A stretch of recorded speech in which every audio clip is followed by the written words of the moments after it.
할렐루야, 아멘. 신앙은 눈에 보이지 않는 세계와 연관이 되어져 있습니다. 그래서 신앙을 우리가 영적인 세계라 이렇게 말을 합니다. 신앙이라는 것이 보이지 않는 세계와 연결이 되어져 있기 때문에 그렇습니다.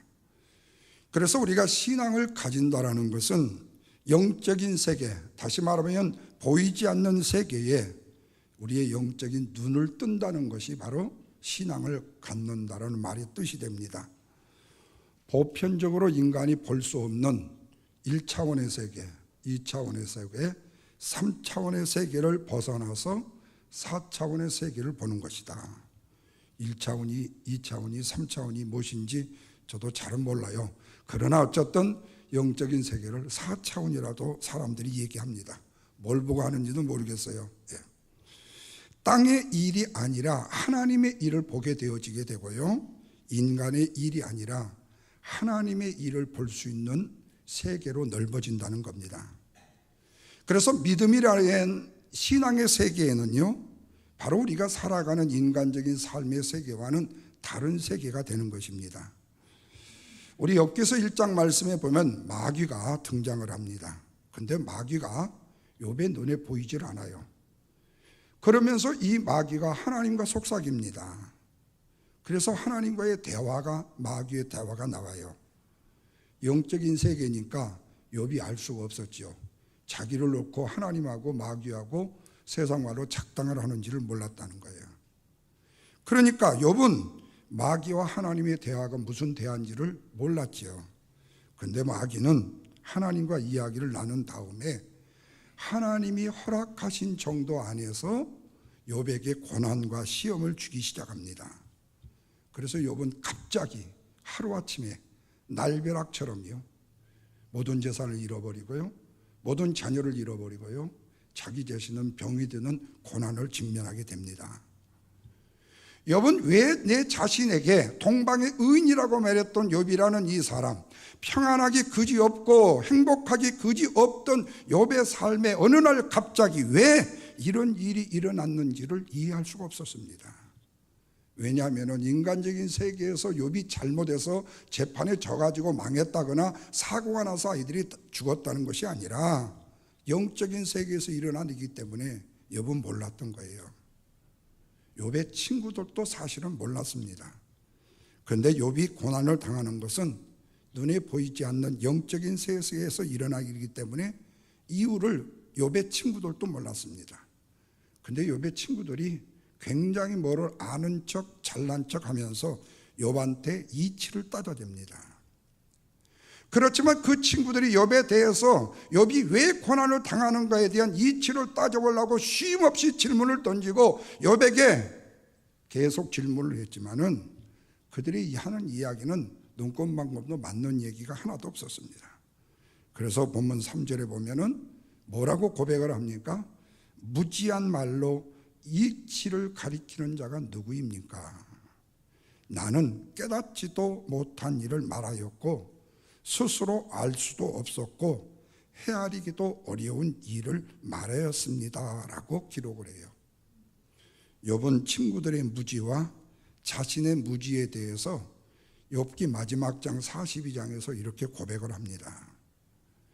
욥의 친구들이 욥의 고난의 이치를 깨닫지 못했지만은 다 아는 것처럼 잘난 체하면서 말을 했다고 욥은 고백을 하는 거예요.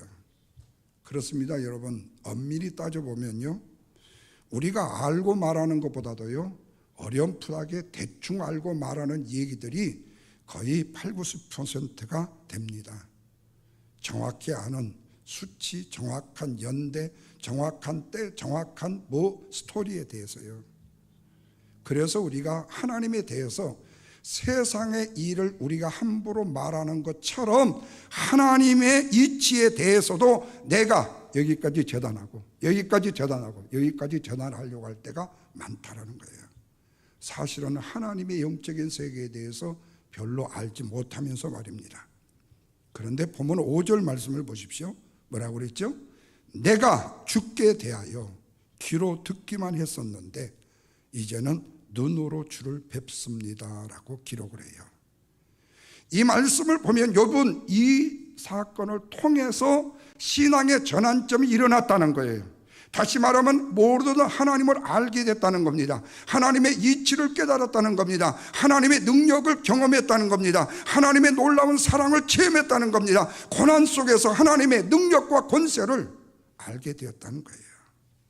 그렇다면 욥은 어떻게 인간의 논리보다도 더 큰 논리가 있다는 것을 알 수가 있었을까? 욥은 어떻게 인간의 생각보다도 더 큰 이치의 생각이 있다는 사실을 알 수가 있었을까? 욥의 고난과 욥의 믿음을 통해서 두 가지로 함께 은혜를 나누려고 합니다. 먼저 욥은요, 하나님을 몰랐습니다. 다만 지식으로만 하나님을 만나 알려고 했었어요. 여러분, 오늘날 이 시대를 지식의 시대라고 말합니다. 그래서 사람들은 이 지식을 쌓기 위해서요 아주 몰두를 하지요. 그리고 조금 아는 지식을 가지고 자랑을 합니다. 그리고 지식을 힘이라고 말하지요.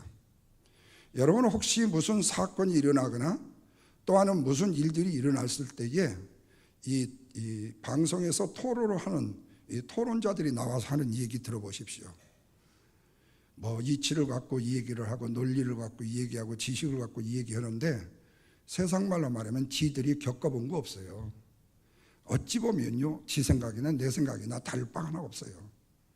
저는 박근혜 대통령 때 탄핵 그때에 나와서 하는 토론자들을 지금 내가 참 얼굴을 보면요, 난 참 그 사람들이 무슨 얼굴 들고 그때 나와서 그런 얘기들을 그렇게 했을까? 아주 사람을 찢어 발기는데요, 사정없어요. 왜? 지가 아니니까. 참 무서운 세상이죠. 그걸 지식이라고 자랑하는 거예요. 그래서 오늘날 시대를 보십시오. 거대한 지식 시장이라고 말하잖아요. 그리고 사람들은 이런 지식을 쌓기 위해서요 엄청난 물자를 투자하고 있잖아요. 이렇게 지식은요 사람들이 살아가는데 도움을 준다고 굳건하게 믿고 있습니다. 뿐만 아니라 지식을 가지면 고생을 하지 않을 수 있다라고 정답으로 확인을 해요. 그러나 지식이 일상에 도움이 되는 것은 틀림이 없어요. 그러나 인생의 거대한 문제를 만났을 때는요 그 지식이요 아무런 소용이 없습니다. 예를 들어 보세요. 전문적인 지식이 엄청나게 쌓인 사람이요, 정신적인 수련을 너무나도 많이 한 사람이요, 연구를 많이 한 사람이요, 특별히 잠이 안 오는 불면증에 대해서 연구를 했어요. 그런데 연구를 한 그 사람이 지가 불면증에 시달리고 있어. 말다 했잖아요. 왜요? 아는 지식으로 지 육체를 해결할 수 없기 때문에요. 내가 어떻게 내 육체를 내가 강건하게 만들 수 있고 어떻게 똑똑하게 만들 수 있고 내 힘으로 내 육체를 어떻게 내가 컨트롤할 수 있냐고요. 잠을 잘 잘 수 있는 방법만 알아요. 따끈한 우유를 마셔라, 아니면 저녁에 샤워를 해라, 뜨끈한 물로 등등의 얘기를 해. 그런데 잠잘 수 있는, 잘 수 있는, 잘 잘 수 있는 방법을 알기는 하지만 염려로 인해서 불면증은요 자기도 이길 수가 없다는 거예요. 욥도 마찬가지였어요. 고난을 당하기 이전에는요 지식으로 하나님을 알았어요. 그래서 5절 말씀에 욥이 뭐라고 그래요? 내가 과거에는 주께서 대하여 귀로만 듣기로 알았사오나, 이렇게 고백을 해요. 이렇듯이 여러분, 오늘날 우리의 신앙생활이요 많은 분들이 귀로 듣기만 하는 수준에 머물러 있는 신앙의 모습이 참 많습니다. 20년 30년 신앙생활을 했지만은 귀로 듣기만 하는 수준에 머물러 있는 성도들이 왕창 많다는 거예요. 근데 무서운 것은 그거예요. 이 수준에 인생이 그대로 끝나버릴 수 있다는 가능성 때문에 그런 겁니다. 다시 말하면 하나님에 대해서, 구원에 대해서, 나의 구속에 대해서 안다고 하지만 하나님에 대해서 안다는 것이 너무 불완전하다는 것이 바로 오늘 말씀이 주는 우리에게 교훈이에요. 욥도 처음에는 엄청나게 불완전했습니다. 그래서 하나님이 빠진 가운데 욥의 친구들과요 신랄하게 대화와 논쟁을 하잖아요.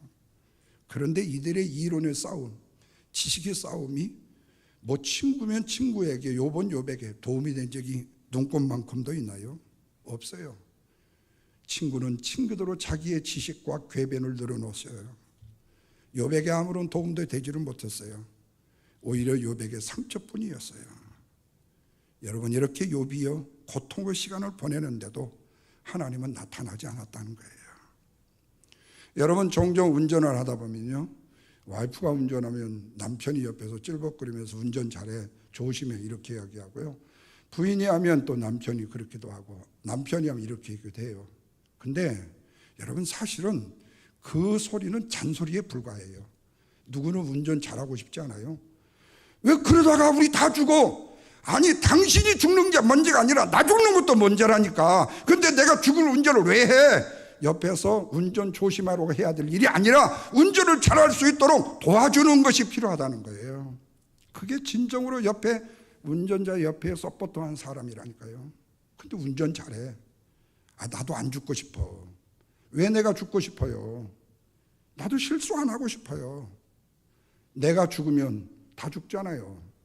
당신이 죽고 나만 죽나요? 안 죽고? 그렇지 않단 말이죠. 여러분, 하나님에 대해서도 똑같아요. 하나님에 대해서 우리는요, 아무런 도움이 되지 못하면서도 하나님이 당신을 이렇게 할 것이라고 사람들을 엄포를 놓고요, 때로는요 사람들에게요 뭔가 푸시를 하는 거죠. 그런데 우리가요 힘든 시간을 지날 때 하나님을 만날 수 있다라면 얼마나 좋겠어요. 힘든 시간을 지남에도 불구하고 하나님을 만날 수 없을 때가 있다는 거예요. 이럴 때 우리는 탄식하고 우리는 절기로 하게 되죠.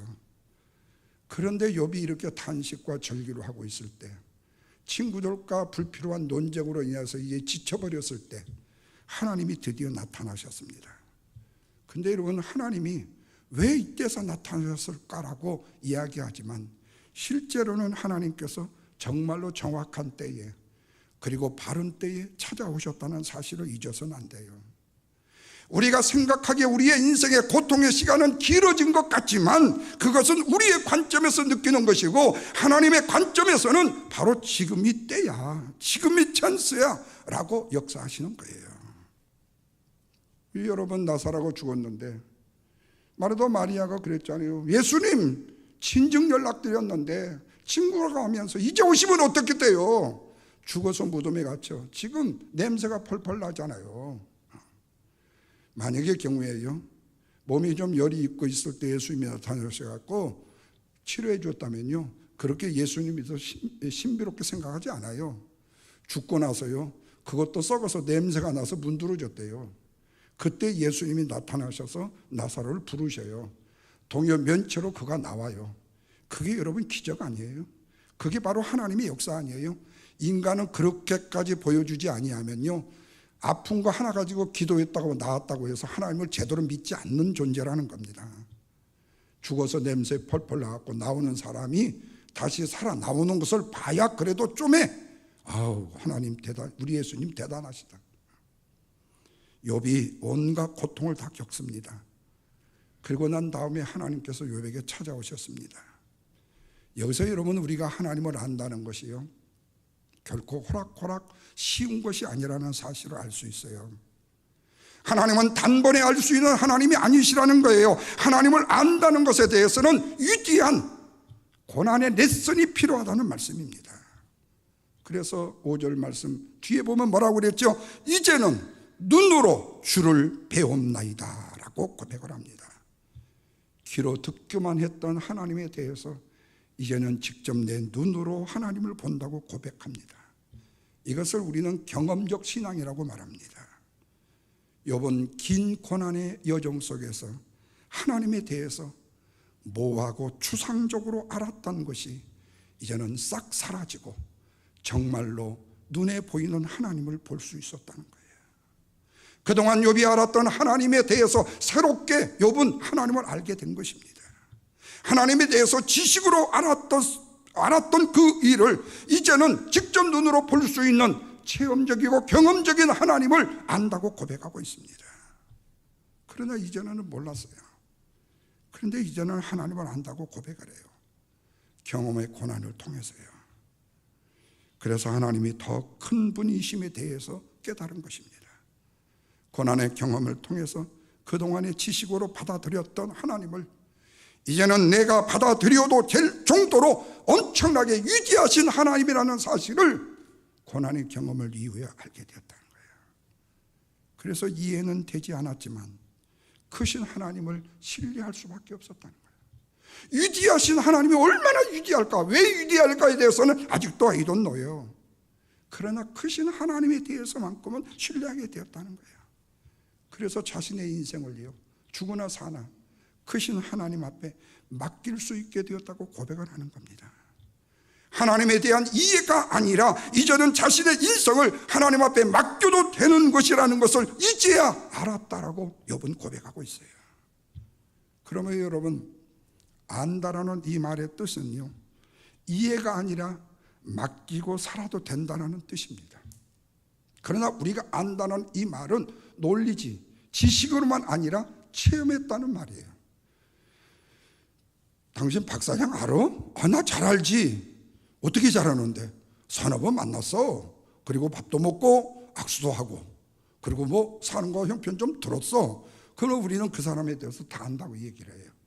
근데 그 사람이 사기꾼 박사장이 나한테 밥을 사준 건지 뭔지 우리는 구분을 못해요. 그러다가 나중에요, 그 사람하고 호되게 당하고 나면 나중에 안다는 말이 무용지물이 되잖아요. 그래서 여러분, 안다는 말은 함부로 얘기하면 안 된다는 거예요. 그래서 주님을 알았다라는 이 말은 뜻은 우리가 주님에 대한 이해로가 아니라 이제는 그분에게 맡겨도 된다는 뜻이 된다는 겁니다. 이제는 더 이상 내 판단으로 살지 않겠다는 거예요. 하나님 앞에 온전히 맡기고 살겠다는 겁니다. 하나님께 맡기면 완성이 된다는 겁니다. 하나님께 맡기면 손해가 없다는 겁니다. 하나님께 맡기면 온전히 내 일생을 책임져 줄 수 있는 분이라는 거예요. 그것을 이제 내가 알겠다는 거예요. 바라기는 우리 성도 여러분들에게도 지식과 한계를 뛰어넘는 믿음이 있을 수 있기를 주님의 이름으로 축원합니다. 두 번째로는요, 욥은 고난과 경험을 통해서요, 경험을 통해서 하나님을 알게 되었어요. 욥은 자신의 고난을 통해서 하나님을 안다는 것이 이론이 아니라 경험이라는 사실을 알게 됩니다. 그래서 내가 주께 대하여 귀로만 듣기만 하였사오나 이제는 뭐라고 했어요? 눈으로 직접 주를 뵙니다 라고 고백을 해요. 그렇습니다. 고난은 이론이 아니기 때문에요, 테이블에 앉아가지고 고난을 이야기한다는 것은 어불성설입니다. 그것은 우리가 고난에 대해서요, 이야기를 한다는 것과 실제로 내가 그 고난 속에서 경험한다는 것은 엄청난 차이점이 있기 때문에 그렇습니다. 고난의 책에 대해서 많이 읽었는데요, 그래도요, 직접 당해보지 않으면 알지를 못합니다. 아는 것과 체험과 현실은 다른 거예요. 그래서 고난은 머리로 이해하는 것이 아니라고 말씀합니다. 고난은 삶으로 겪는 것이라는 말씀이 되어져요. 다시 말하면 고난은 우리의 온 영혼과 몸으로 겪는 것이라는 거예요. 그래서 고난이라는 것은 하나님께서 사람으로 하여금 하나님을 알게 하시는 굉장히 독특한 방법 중에 하나가 되는 거예요. 그런데 욥은 자기에게 닥치는 수많은 고난을 통해서 하나님을 알게 됐다고 고백해요. 그리고 고난의 긴 여정을 통해서 하나님을 새롭게 알았기 때문에 이제는 그 하나님을 내가 섬길 수 있다는 거예요. 그리고 하나님을 깊이 경험했다고 말합니다. 그 후에 하나님께서는요, 욥이 경험한 고난의 중심에 서 계셨던 거예요. 근데 욥은 처음에 그것을 알지 못했죠. 하나님께서 자기의 고난의 여정 속에 계신다라는 것은 욥은 전혀 알지를 못했어요. 그래서 이 고난이 왜 나에게 왔는지에 대해서 너무나도 힘들고 어렵고 고통스러웠어요.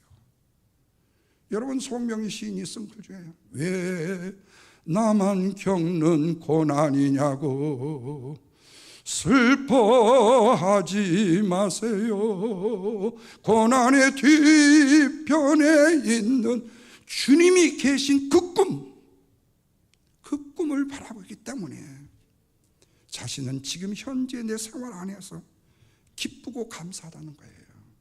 비록 내가 장애로 이 인생을 산다 할지라도 밝게, 아니면 육체적인 온몸을 쓰는 사람이라도 내 안에 지금 내가 행복을 느끼고 있다. 왜? 내 삶의 중심에 누가 계시기 때문에? 하나님이 계시기 때문에.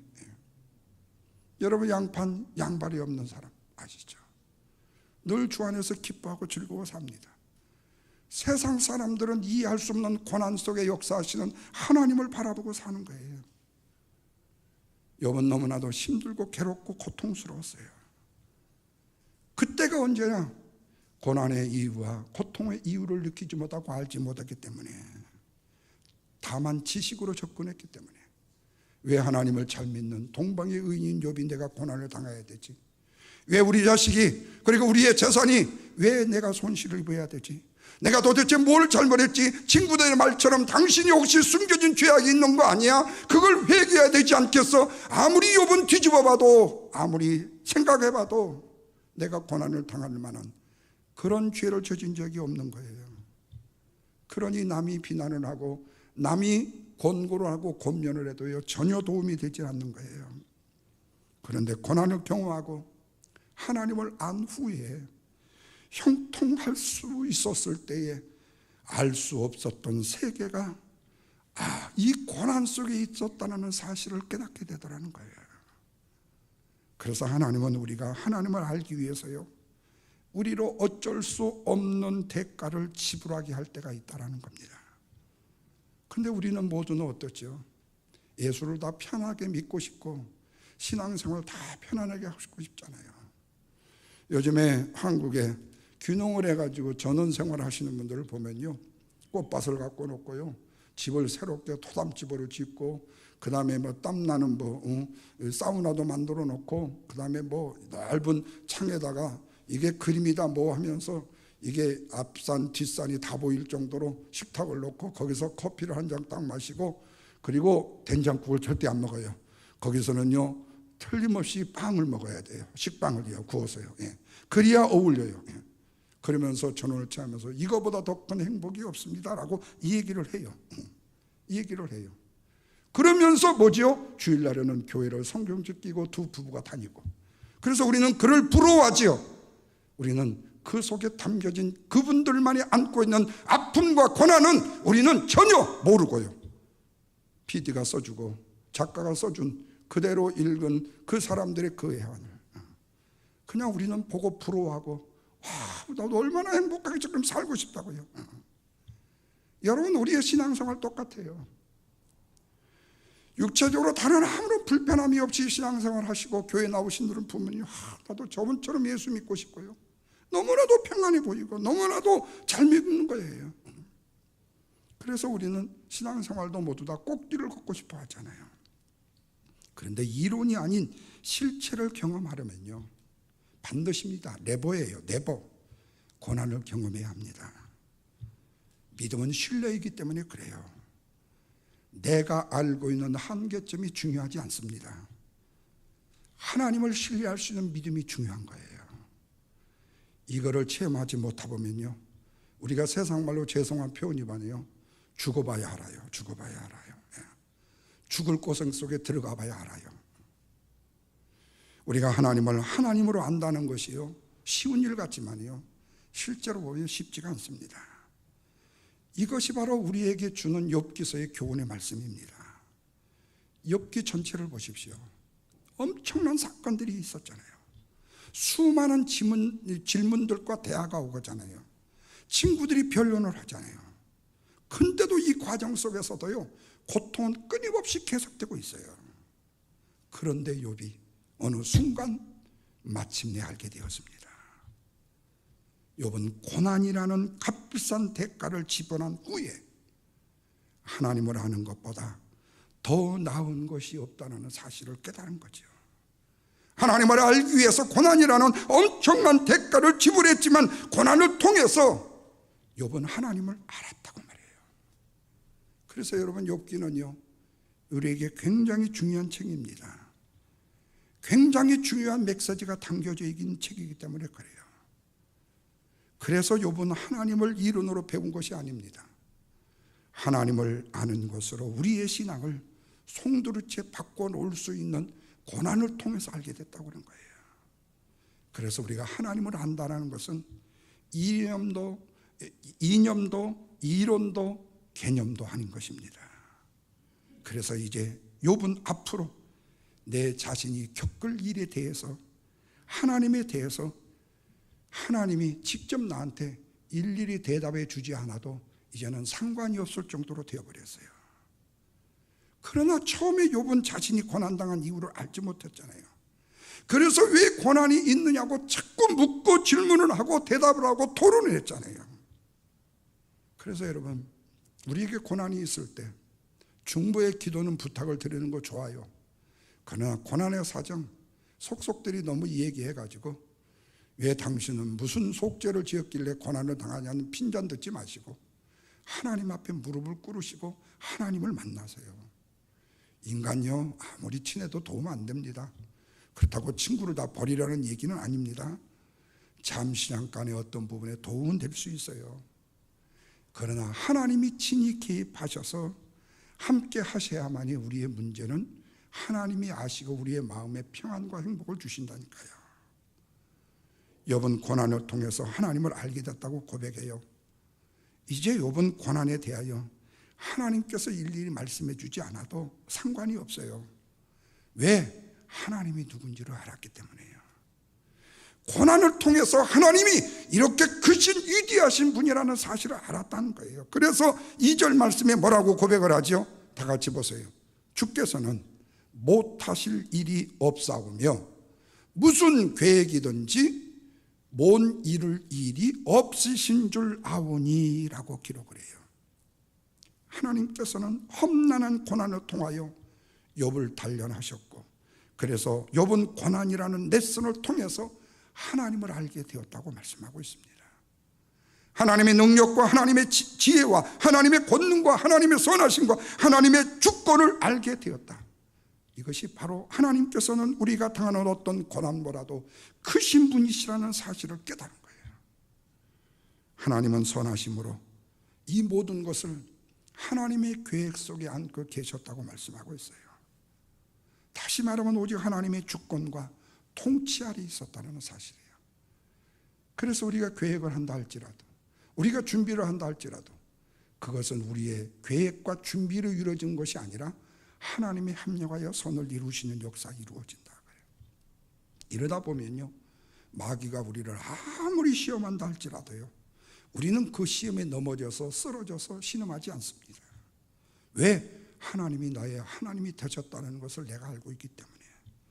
하나님께서는 나를 향하여 지금 비록 내가 고난을 당하고 있다 할지라도 온전한 계획을 가지시고 우리를 승리로 이끌어 가시는 것을 내가 믿고 알기 때문에 그래요. 그리고 고난보다도 더 실제적인 하나님을 경험할 수 있다면, 우리의 인생에 어떤 고난이 있다 할지라도 고난이 나에게 해가 되지 않고 고난으로 인하여 내가 희생되지 않는다는 사실을 깨닫게 된다는 겁니다. 하나님이 어떤 분인가를 내가 바로 깨닫고 안다면 우리에게 무슨 일이 일어나도 그 일은 중요하지 않다라는 말씀입니다. 중요한 것은 나의 하나님이 되신다는 거예요. 그래서 하나님이 하나님이심을 온전히 믿는다면 우리의 승리는 100% 보장되는 것입니다. 하나님의 하나님 되심을 믿는 믿음의 신앙에는 흔들리지 않습니다. 하나님이 하나님 되심을 믿음으로 붙잡고 살아간다면 우리의 인생은 실패가 있을 수 없습니다. 사랑하는 성도 여러분, 우리는 지금 고난 가운데 있을 수 있고 현재 말할 수 없이 엄청나고 힘든 고난을 겪을 수도 있습니다. 그러나 이 고난을 통해서 하나님이 어떤 분인가를 우리가 깊이만 깨달을 수만 있다면요, 하나님이 그 고난을 주시는 의도를 놓치지만 않는다면 말이에요, 오늘 우리는 세상 말로 죄송한 표현이에요, 고난 중에 있는데 형제를 만난 거라는 거예요. 신앙은 이해나 납득이나 공감으로 해결할 수 있는 문제가 아니기 때문에 그렇습니다. 신앙은 오직 하나님을, 전능하신 하나님을, 무소부지하신 하나님을, 그리고 영원불멸하신 하나님을 신뢰하는 것이기 때문에 그래요. 그리고 나의 이성과 판단을 내가 먼저 부인하는 것입니다. 그리고 그 고난을 통해서 나보다 크신 하나님을 발견하고 기꺼이 기꺼이 내 인생을 그분께 맡길 수 있다는 믿음이 생기는 거예요. 그러므로 우리가 어떤 고난을 당한다 할지라도 이제 내가 하는 것은 고난의 이유가 아니라 내 삶 전체를 주님 앞에 맡겨도 될 만큼 그분은 크신 하나님, 좋으신 하나님, 능력의 하나님이시라는 사실을 우리가 안다는 겁니다. 바른 믿음이라는 것은 지식이나 정보가 아니고 맡겨도 된다는 것을 깨닫는 것이기 때문에 그렇습니다. 나의 삶의 주인은 주님이시다. 그러므로 내 길을 여호와께 맡기라. 우리 집사님 기도처럼요. 그리고 그를 의지하면 그가 정오의 빛처럼 이루시라고 말씀해요. 맡기십시오. 승리합니다. 그것이 믿음인 것입니다. 바라기는 우리 사랑하는 성도 여러분들이 이해하는 믿음이 아니라 맡기는 믿음으로 주 앞에 나갈 수 있기를 주님의 이름으로 축원합니다. 다음 주에 믿음의 2탄을 말씀드리도록 하겠습니다. 기도합니다. 하나님 감사합니다. 오늘 욥의 믿음과 고난을 보아